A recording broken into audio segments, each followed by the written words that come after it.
Ya, karena bagi di antara pemahaman mereka juga yang atau pokok kesesatan ajaran Syiah sebenarnya banyak sekali. Di antaranya adalah akidah orang-orang Syiah terhadap Ahlus Sunnah wal Jamaah. Ini penting agar kita tidak tertipu dengan propaganda sebagian orang yang ingin menyatukan antara Ahlus Sunnah dengan Syiah. Dan nanti di akhir insya Allah nanti saya akan sebutkan mungkinkah Ahlus Sunnah wal Jamaah bersatu dengan orang-orang Syiah. Ya, baik. Orang-orang Syiah mereka menyikapi Ahlus Sunnah wal Jamaah dengan beberapa keyakinan.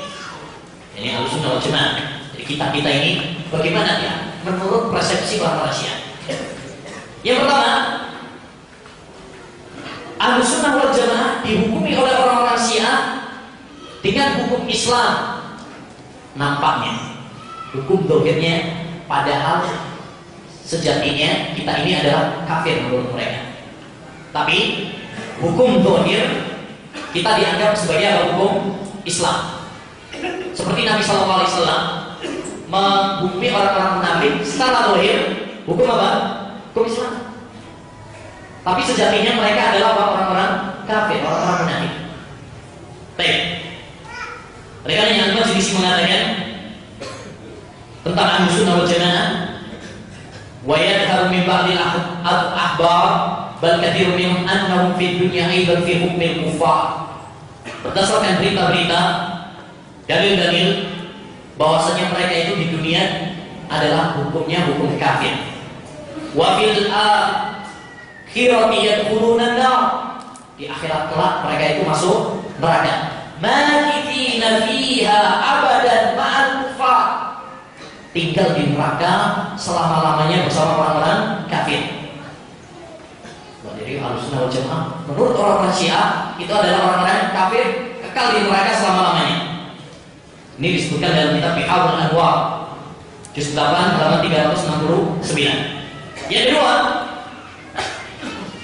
Ahlus Sunnah wal Jamaah menurut orang-orang Syiah adalah orang-orang yang kafir dan najis dengan kesepakatan orang-orang Syiah. Nikmatullah Al-Jazairi mengatakan bahwasanya Ahlus Sunnah wal Jamaah kufarun anjas bi ijma'i syuyukh Syiah al-Imamiyah wa innahum syarrun minal yahudi wan nasara. Sungguh orang Ahlus Sunnah wal Jamaah itu adalah kafir najis dengan kesepakatan tokoh-tokoh Syiah Imamiyah, dan mereka itu lebih jelek daripada Yahudi dan Nasrani. Makanya yang kuat, tatkala orang-orang Syiah Rafidhah, orang-orang Syiah Imamiyah memiliki kekuatan dimanapun berada, maka mereka membantai pertama kali adalah Ahlus Sunnah wal Jamaah. Lihat yang mereka lakukan di Irak terhadap saudara-saudara kita Ahlus Sunnah wal Jamaah, di mana yang banyak di antara Ahlus Sunnah wal Jamaah, para ulama, para imam, ya, diseret, dibunuh, disiksa. Ya, demikian juga yang terjadi sekarang ini di Yaman. Ya, di mana orang-orang Syiah ya mengebom, membantai saudara-saudara kita Ahlus Sunnah wal Jamaah di markas Syekh Muqbil bin Hadi Al-Wadi rahimahullah taala. Ya, oleh karenanya pada kesempatan ini juga saya mohon kepada semuanya, pada saudara-saudara kami untuk mendoakan kemenangan bagi saudara-saudara kita Ahlus Sunnah wal Jamaah yang tertindas dan terzalimi ya oleh kebiadaban orang-orang Syiah Syariah. Ya, baik. Yang ketiga, Ahlus Sunnah wal Jamaah menurut orang-orang Syiah tidak boleh untuk disolati dan tidak halal sembelihan mereka. Khomeini mengatakan, wala tajuzu sholatu 'alal kafir bi aqsami hatta al-murtad wa man hukima bi kufrihi mimman intahala al-islam an-nawasib. Ya, kata Khomeini dalam kitabnya Tahrirul Wasilah juz 1 halaman 79, dia mengatakan tidak boleh mensolati orang kafir ya dengan semua jenisnya sekalipun murtad, dan setiap orang yang dihukumi kafir dari orang-orang yang mengaku Islam seperti nawasib. Nawasib itu maksudnya siapa? Ahlus Sunnah wal Jamaah. Kan ini nisbah mereka. Mereka mensifati, memberi gelar orang-orang yang menyelisih mereka dengan nawasib. Yaitu orang-orang yang tidak mencintai kepada ahlul bait. Padahal Ahlus Sunnah wal Jamaah akidah mereka adalah mencintai ahlul bait. Ya, hanya saja tidak berlebihan seperti orang-orang Syiah Rafidhah. Ya, baik. Yang keempat, mereka menganggap Ahlus Sunnah wal Jamaah ini adalah anak-anak zina. Insyaallah kita dianggap anak zina. Nauzubillah. Ya, Al-Laili dalam kitabnya Ar-Rawdah Minal Kadi halaman 135 mengatakan, menukil dari Abu Ja'far, wallahi inna nasa kulluhum awladu baghaya ma qala syi'atina. Semua manusia itu adalah anak zina selain golongan Syiah. Apa aja itu? Baik. Yang kelima, mereka menganggap bahwasanya Ahlus Sunnah wal Jamaah itu adalah seperti kera dan babi. Seperti dikutip dalam kitab Bihar wal Anwar, halaman 27, juz 27 halaman 29 30.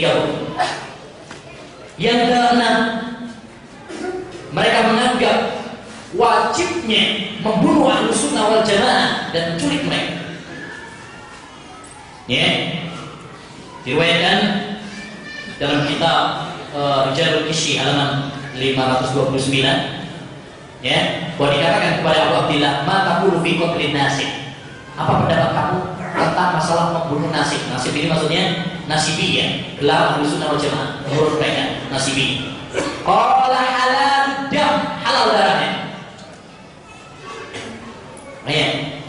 Bahkan menurut mereka membunuh satu salafi Wahabi itu pahalanya besar. Itu termasuk amalan ibadah yang sangat utama. Makanya mereka dulu menjarah para jemaah haji. Dalam sejarah mereka pernah membantai para jemaah haji yang banyak sekali, sehingga mereka dikubur di sumur air Zam-Zam, sehingga sumur air Zam-Zam saat itu warnanya menjadi merah dan mencongkel Hajar Aswad. Demikian juga mereka melakukan demonstrasi yang dipimpin oleh Al-Khomeini pada tahun 1407. Demikian juga mereka melakukan penghukuman pada tahun 1409 Hijriah di Masjidil Haram pada orang-orang jemaah haji. Ini sudah pembunuhan kemudian di tanah haram, ini dosanya kuat berat. Baik. Yang ketujuh, jadi termasuk keyakinan orang-orang Syiah terhadap Ahlus Sunnah adalah wajib mencuri. Wajib yang mencuri atau boleh yang mencuri harta-harta Ahlus Sunnah wal Jamaah. Diawas, dicuri sama mereka. Baik, mereka mengatakan malun nasi wa kulli syai'in yamliku halal. Kata mereka seperti dalam kitab Wasail Syiah, juz 11 halaman 60, hartanya orang nasibi yaitu Ahlus Sunnah wal Jamaah dan segala sesuatu yang dimilikinya hukumnya adalah halal katanya. Istrinya pun halal. Makanya mereka menghalalkan nikah mut'ah. Dan insya Allah nanti yang ini yang selanjutnya yaitu kita bahas tentang masalah termasuk pokok ajaran Syiah adalah nikah mut'ah. Apa nikah mut'ah? Nikah mut'ah adalah nikah kontrak. Seorang menikah dengan perjanjian, tergantung perjanjiannya, seminggu, sebulan, 2 minggu, tergantung kepada kesepakatan. Dan ini adalah termasuk ajaran orang-orang Syiah yang diiming-imingkan kepada para pemuda. Makanya mereka terkala misalkan di Bandung misalnya, ajaran Jalaluddin Rahmat dan yang lain-lain, mereka menginginkan para pemuda yang di kuliah, mahasiswa dengan ajaran apa? Mut'ah. Namanya anak muda kuliah, diiming-imingi nikah mut'ah. Udah gratis ibadah lagi. Siapa yang tidak ingin, ya kan? Baik, ini salah satu metode mereka untuk menggait, untuk melancarkan ajaran-ajaran Syiah. Nikah mut'ah dulu memang pernah diperbolehkan oleh Nabi SAW di awal-awal Islam. Namun Rasulullah SAW telah melarangnya. sampai hari kiamat nanti. Dan ini yang salah satu yang sangat menarik adalah diriwayatkan dari beberapa sahabat, di antaranya adalah Ali bin Abi Thalib. Ali bin Abi Thalib diriwayatkan dalam hadis riwayat Bukhari dan Muslim, "Naha Rasulullah sallallahu alaihi wasallam anil mut'ati ama Khaibar." Rasulullah SAW melarang nikah mut'ah pada perang Khaibar. Ya. Dan dalam hadis Rabi bin Sabr al-Juhani dari bapaknya, bahwasanya dia pernah bersama Rasulullah SAW pada Fathu Makkah. Ternyata Rasulullah SAW bersabda, "Ya ayuhan nas, wahai sekalian manusia, inni qad kuntu adhintu lakum fil istimta." Dulu saya memang pernah membolehkan kalian nikah mut'ah, nikah kontrak. Ya. Minan nisa, dari wanita. Wa inna Allah qad harrama dzalika fi yaumil ila yaumil qiyamah. Tetapi Allah Subhanahu wa taala telah mengharamkan hal itu, yaitu nikah mut'ah, sampai pada hari kiamat. Oleh karenanya, para ulama Ahlussunnah wal Jamaah telah bersepakat bahwasanya nikah mut'ah hukumnya adalah haram. Nikah mut'ah hukumnya adalah haram. Al-Imam Ibnu Ubayrah mengatakan dalam kitabnya Sah dalam juz 2 132, "Ajma'u ala anna nikah al-mut'ati batil, la ilaha bainahum fi dzalik." Para ulama telah bersepakat bahwa nikah mut'ah itu adalah batil, tidak sah. Ya. Dan tidak ada perselisihan di kalangan ulama Ahlussunnah wal Jamaah tentang masalah ini. Jadi ini keyakinan Ahlussunnah wal Jamaah tentang masalah nikah mut'ah. Bagaimana dengan orang-orang Syiah?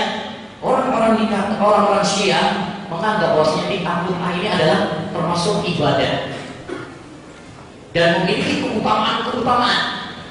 Ya, baik.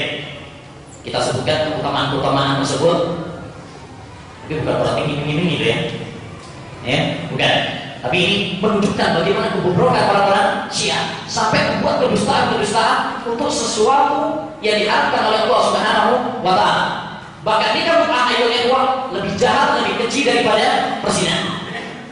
Kenapa? Kalau orang berzina, dia meyakini bahwasanya apa yang dia lakukan adalah haram, dosa. Kayaknya kadang sembunyi-sembunyi kan gitu orang yang berzina. Tapi orang-orang yang nikah mut'ah, mereka menganggap bahwa perzinahan mereka itu adalah ibadah. Ini lebih parah.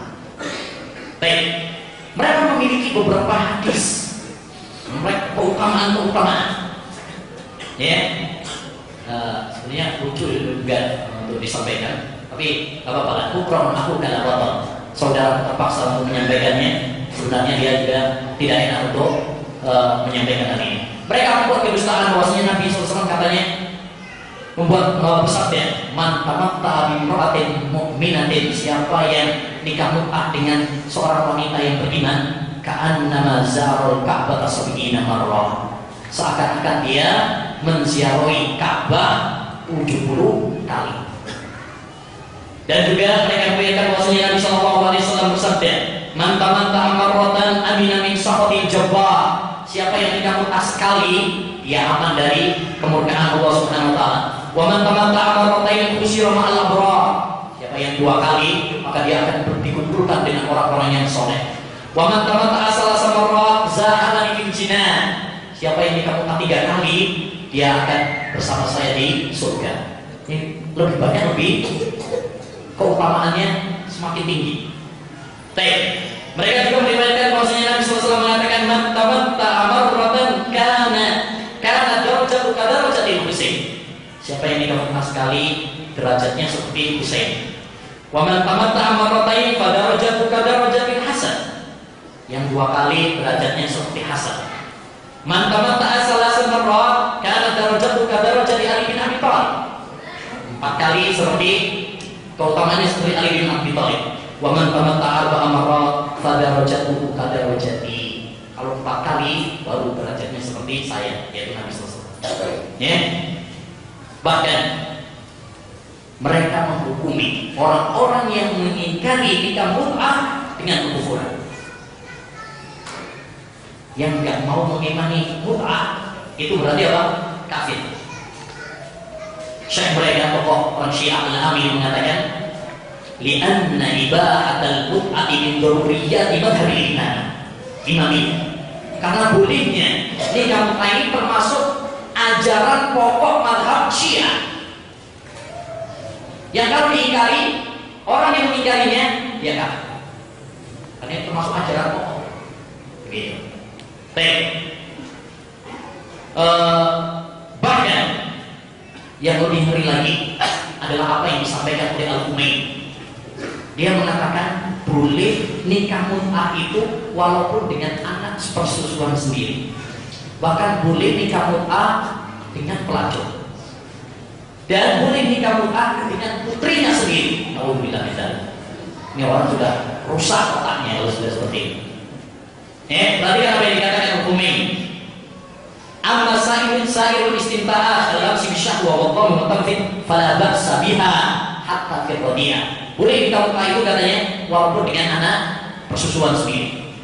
Dan dia mengatakan tentang nikah mut'ah dengan pelacur, ya juzu tamattu bizaniyati ala karohiyah. Boleh nikah mut'ah dengan pelacur walaupun karohiyah dimakruhkan, dibenci. Tapi boleh, makruh kan boleh dilakukan kan. Baik, wa in fa'ala falyamna'ha minal bujur. Kalau dia melakukan dengan pelacur, hendaknya dia apa? Melarangnya dari zina. Gimana melarang dari zina? Dia melakukan itu sudah apa? Zina. Nikah mut'ah itu adalah zina berkedok agama. Itu zina besar-besaran, berkedok agama. Itu pernah dikisahkan di Bandung, ada seorang akhwat cadaran masuk rumah sakit. Diperiksa sama dokternya, ternyata terkena penyakit AIDS. Dokternya kaget. Akhwat cadaran, jilbab besar, rapat, kok kemudian kena penyakit AIDS? Kemudian dia bertanya, Anda belajar di mana? Di Kang Jalal. Kang Jalal itu maksudnya Jalaluddin Rohman, di Bandung. Itu tempatnya Syiah. Kemudian sang dokter menyatakan, percuma saya memberikan obat kepada Anda. Apapun obat yang diberikan kepada Anda gak akan berguna selagi Anda mengikuti ajaran Jalaluddin Rohman. Tinggalkan ajaran tersebut, saya akan memberikan obat kepada Anda. Percuma, saya kasih obat, nanti kamu melakukan apa? Nikah mut'ah lagi. Baik. Oleh karenanya, banyak orang yang nikah mut'ah, akhirnya kemudian apa? Nikah melakukan hal itu dengan putrinya sendiri, dengan ibunya sendiri. Walhamdulillah, ini adalah suatu kerusakan. Bukan hanya bertentangan dengan agama, tapi bertentangan dengan akal dan moral. Akal dan moral. Karena fatwa MUI telah menegaskan tentang haramnya nikah mut'ah. Dan sebagai faedah saya tegaskan bahwasanya MUI telah menegaskan tentang sesatnya Syiah. Dan orang-orang Syiah telah membuat fatwa palsu tentang MUI. Dan itu bukan contoh yang kalau mereka berani berdusta kepada Allah dan Rasulnya, apalagi kepada MUI. Makanya ada selebaran fatwa MUI yang mendukung Syiah, itu adalah fatwa MUI yang palsu. Fatwa MUI yang palsu, ada fatwa yang disebutkan orang-orang Syiah yang menyebutkan bahwasanya MUI menfatwakan Syiah itu bukanlah kelompok sesat. Ini adalah fatwa yang palsu dari MUI. Baik, sebenarnya masih banyak lagi penyimpangan Syiah seperti dalam masalah imamiyah, dalam masalah imamah, di mana mereka mencukupkan hanya 12 saja, masalah roj'ah, masalah reinkarnasi. Mereka meyakini bahwasanya rohnya bisa kembali. Kemudian masalah ibadah, tidak badan. Tetapi sekiranya apa yang telah kita sebutkan tadi dari pokok-pokok kesesatan dan ajaran-ajaran Syiah menunjukkan kepada kita tentang kebatilan dan kesesatan akidah Syiah. Terakhir, saya akan tutup dengan satu pembahasan, yaitu setelah kita mengetahui beberapa pokok kesesatan ajaran Syiah, penyimpangan ajaran Syiah, satu pertanyaan, mungkinkah setelah itu Syiah bergandengan tangan dengan Ahlussunnah wal Jamaah? Sebagaimana yang dikeluarkan oleh para tokoh yang telah tertipu dengan propaganda orang Syiah. Bahkan beberapa bulan yang lalu ada konferensi pertemuan antara sebagian tokoh Islam yang dibagi oleh beberapa tokoh organisasi besar di Indonesia ini dengan tokoh-tokoh Syiah untuk melakukan apa? Pendekatan antara sunnah dengan Syiah. Mungkinkah sunnah dan Syiah bersatu? Mungkinkah sunnah dan Syiah bergandeng tangan? Saya akan memungkinkan ucapan Syekh Ihsan Ilahi dan Syekh Muhammad Rashid Ridho yang menyebutkan bahwasanya hal itu adalah sesuatu yang mustahil. Yani mustahil kita bersatu dan bergandeng tangan dengan orang-orang Syiah. Kata Syekh Ihsan Ilahi dalam kitabnya Baina Syiah wal Sunnah halaman 16 dan 17. Dan Syekh Ihsan Ilahi ini adalah orang yang membongkar kedua orang Syiah sampai dihubung oleh orang Syiah di Pakistan. Kalau ada pertama ahli hadis di sana, pokoknya ininya dipasang bom sehingga beliau meninggal dunia. Dan ini termasuk kekejian orang-orang Syiah yang tidak aneh lagi. Beliau mengatakan, tatkala membantah sebagian orang-orang Al-Azhar yang berupaya melakukan pendekatan antara sunnah dengan Syiah, falyukhbirni ahadun min sadatil Azhar wa ulama'i wa rijalati misr mufakkiriha wa muttabiha wa murrihiha wa bahithiha.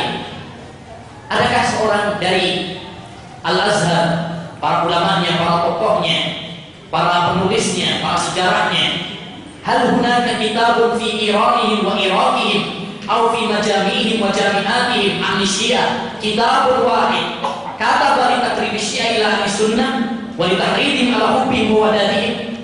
Adakah satu kitab orang-orang Syiah yang menganjurkan untuk melakukan pendekatan antara ahli sunnah dengan Syiah? Artinya orang-orang Syiah sendiri tidak melakukan, mereka tidak berupaya untuk melakukan pendekatan. Apa yang kita orang-orang Islam kemudian berupaya untuk menyatukan? Lalu mereka sendiri apa? Enggak mau. Hal diuji binuji. Adakah orang yang menjawab hal ini? Pertanyaan ini. Dan adakah kitab orang-orang Syiah yang berupaya untuk melakukan penyatuan antara Sunni dengan Syiah? Tidak ada. Bahkan saya mengutip ucapan Nikmatul Al-Jazair, seorang tokoh Syiah, ketika dia mengatakan dalam kitabnya Al-Anwar Al-Nu'maniyah juz 2 halaman 278, yang mengatakan mustahil kita orang-orang Syiah bersatu dengan Ahlus Sunnah wal Jamaah. Dia mengatakan, inna lam najtami'u ma'ahum, kita nggak mungkin untuk bergandeng tangan bersatu dengan mereka. Ala ilah, pada satu Tuhan, pada satu ilah. Wa ala nabiyyin wa ala imam, dan bersatu pada seorang nabi atau bersatu pada seorang imam.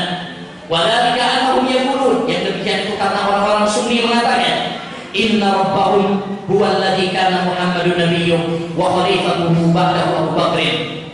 Yang demikian itu karena Ahlus Sunnah wal Jamaah mengatakan bahwa Rabb mereka adalah yang Muhammad itu nabinya dan khalifah setelahnya adalah Abu Bakar. Wa nahnu la naqulu bihadzal Rabb, sedangkan kita tidak mengakui Rabb ini. Wala bidzalika nabi, dan kita tidak mengakui dengan nabi ini. Bal naqul, bahkan kita mengatakan inna rabbal ladzi khalifatu nabiyyi Abu Bakr laisa rabbuna wala dzaka nabiyyu nabiyyuna. Bahkan kita mengatakan sesungguhnya Rabb yang khalifah nabinya adalah Abu Bakar bukanlah Rabb kita, dan nabi tersebut bukanlah nabi kita. Ini pernyataan tokoh Syiah sendiri yang menyatakan bahwa mustahil kita bergabung, bergandeng tangan, bersatu dengan orang-orang Ahlus Sunnah wal Jamaah. Nah kemudian kita sebagian tokoh kok malah berupaya untuk penyatuan dengan mereka, sedangkan mereka sendiri nggak mau untuk disatukan. Lebih jelas lagi, kita mungkin berkata Syekh Muhammad Rashid dia mengatakan dalam majalah Al-Manar, innani sadidul tirsi ala hadha ittifaq baina sunnah wa Syiah. Saya adalah orang yang sangat bersemangat untuk menyatukan antara sunnah dan Syiah. Wa qad jahadtu fi sabili aktsar min sulusi qurnin. Saya telah berupaya melakukan pendekatan penyatuan antara sunnah dan Syiah lebih dari 3 abad. Wa la a'rifu ahadan minal muslimin aw adunnu annahu ashadda minni rahbatan wa khirsan ala dhalik. Dan saya tidak mengetahui ada seorang muslim pun yang lebih berupaya dari apa yang telah saya lakukan. Wa qad dhahara li bi'tibarin tawil, namun nampak bagi saya setelah pengalaman yang panjang yang lama tersebut, anna aktsara ulama Syiah yaqbauna hadzal ittifaq as-sadriba, bahwasanya tokoh-tokoh Syiah mereka enggak mau dengan penyatuan ini, dengan persatuan ini, ya, sangat tidak mau. Ya'taqiduna annahu yunafi manafi'ahu syakhsiyyan min malin wa jahin, karena mereka menganggap ini bertentangan dengan manfaat-manfaat mereka berupa harta dan kehormatan. Wa qad tadallatu fi hadzal akadir fi Misr wa Suriah wal Hind wal Iraq. Saya telah berbicara banyak dengan banyak orang. Saya di Mesir, Syria, India, Irak dan lainnya. Wa mimma alimtuhu, dan yang saya tahu, ya, bil khabari wa tajribah, dengan bacaan dan pengalaman, an-Syi'ata asadda ta'assuban wa shiqaqan li ahli sunnah, bahwasanya orang-orang Syiah itu sangat memusuhi ahli sunnah wal jamaah. Ya, wa qad nasabtu fi hadzal ahli ta'rif al-kutubi wa rasail fi ta'ni ala sunnati wal khulafa'ir rasyidin. Mereka telah gencar, ya, sangat bersemangat menyebarkan buku-buku untuk mencela sunnah dan mencela khulafa'ur rasyidin, Abu Bakar, Umar dan Utsman, alladzina fatahul amsar, yang telah menaklukkan, membuka, ya, negeri-negeri, wa nasyarul Islam fil aqtar, yang telah menyebarkan Islam di seluruh penjuru dunia, wa ta'an ala ifadi sunnah wa a'immatiha, dan mereka telah mencela, ya, sunnah, yaitu hadis Nabi sallallahu alaihi wasallam dan para imamnya. Setelah ini, mungkinkah kemudian kita bersatu? Apakah kita mungkin bersatu, ya, dengan kelompok yang mengatakan bahwasanya Al-Quran, ya, yang ada pada kaum muslimin sekarang bukan asli lagi? Akankah kita bersatu dengan orang yang mencela, ya, bahkan mengkafirkan hampir seluruh para sahabat Nabi sallallahu alaihi wasallam, bahkan menjadikan celaan, laknat dan pengkafiran kepada Abu Bakar dan Umar sebagai ibadah mereka? Mungkinkah kita bersatu pada mereka dalam tauhid hancur, ya, seperti yang sudah kita sebutkan tadi? Ya, oleh karenanya, ma'asyiral muslimin wal muslimat, ayyuhal ikhwah wa ayyatul akhwat, ya, hendaknya kita berpegang teguh dengan akidah yang sahihah, dengan Al-Quran dan hadis Nabi sallallahu alaihi wasallam, dan tidak terpengaruh dan tidak tertipu dengan berbagai propaganda penyatuan Syiah dan Sunnah yang banyak diserukan oleh sebagian kaum muslimin. Inilah mungkin beberapa hal yang dapat kita sampaikan. Sebenarnya pembahasan ini masih menyisakan beberapa pembahasan yang lainnya, tapi kiranya apa yang telah kita bahas di sini cukup mewakili, ya, bahwasanya agama Syiah adalah agama yang sangat bejat, agama yang sangat merusak, bertentangan dengan Al-Quran, hadis dan pemahaman para sahabat Nabi sallallahu alaihi wasallam. Cukuplah bahwasanya landasan mereka bukanlah landasan kita, tauhid mereka bukanlah tauhid kita, ya, dan akidah mereka kepada para sahabat berbeda dengan kita, ya, dan keyakinan-keyakinan sesat lainnya. Baik.